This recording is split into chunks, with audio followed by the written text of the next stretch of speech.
и голямо сърце. Победителят е Димитър Германов!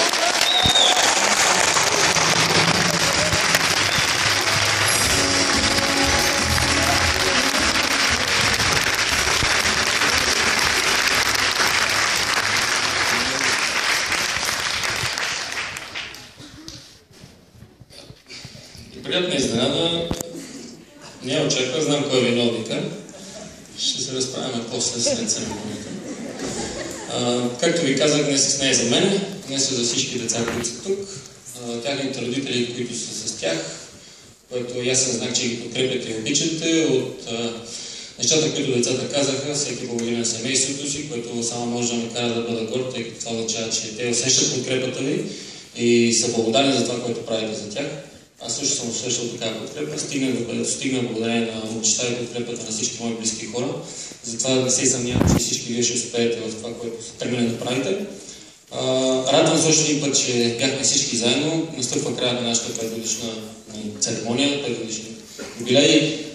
Да не забравя да благодаря на екипа на Камил Владимиров, който така неуморно направи всичко това възможно, на хората, които ни позволиха да бъдем тук в тази прекрасна зала, на Тео, разбира се, който ще бъде непрекъснато с нас следващите няколко години, ако няма нищо против. На всички хора, които работят в Сянка и не мога да изброя имената им, тъй като те работят неуморно, повярвайте ми. Така че още един път благодаря, че всички вие бяхте тук, поласкан съм, децата са благодарни, аз съм благодарен на всички ваши сътрудници, тъй като някой ден някой ще седи на място, където съм аз в момента, не се съмнявам повече, колкото повече, толкова по-добре. Затова благодаря ви и още един път честит празник на всички.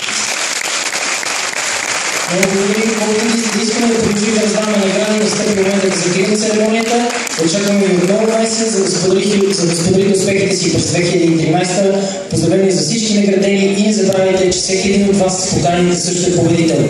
Маестро музика, любезни домакин на Народния театър ни предоставя кратко време за автографи. Нашия екип ще го пъти за организацията.